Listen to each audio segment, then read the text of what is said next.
Everybody, DK here. I want to talk to you about the Leo lunar eclipse, which is happening tonight, February 10th, 7:32 in the PM in Eastern time zone. So this is the chart for New York. So you've got the moon here at 22.5 Leo. Got the sun over here at 22.5 Aquarius. Got the nodes of the moon hanging out within range. So that's when we have eclipses. Eclipses are transformers.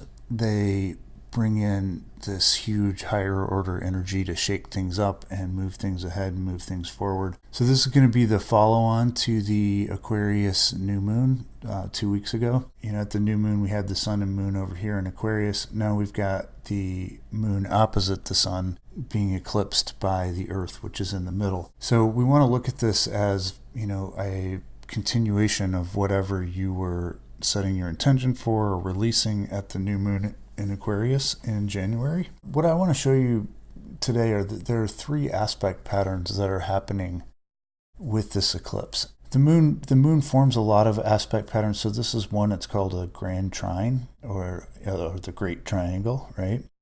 And it's fairly uncommon, but the moon will also, more commonly than other planets, because the moon is the fastest moving planet, the moon will make grand trines occasionally, and usually it's no big deal. Like we had a grand cross formed by the moon on February 8th, I believe. And, so that's not going to bring that much to happen in your life for the most part.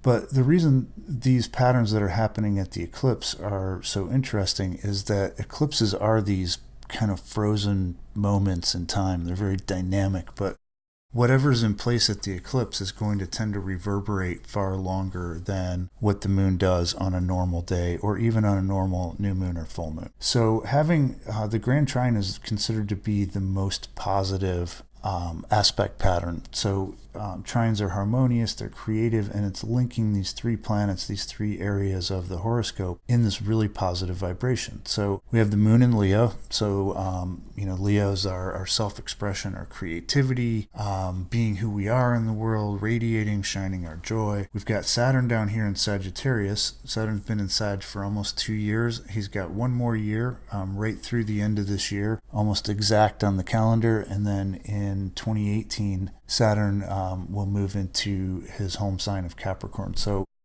Saturn is trying to bring structure and a systematic way of thinking and working and planning to Sagittarius. So wherever Sag is in your chart, your exuberance, your optimism, your spirituality, your metaphysics, your outlook on life. So Saturn's trying to really ground us into expressing our enthusiasm and our exuberance and our forward-thinking kind of visionary mind in a way that's sustainable over the long term. And then over here we have Uranus, the awakener, the enlightener, in the sign of Aries. So innovation, impulsive action. And Uranus is always trying to set us free. So it does that by bringing this higher order electrical energy, or the energy of the divine mind or the cosmic intelligence, down through the crown chakra into the body, tries to blast out any energetic blockages that are in there, old patterns, old negative limiting beliefs, stuff that happened in childhood, the stuff that you got implanted with as part of our society, so that you can be free, you can be your authentic self. And in Aries, Uranus in Aries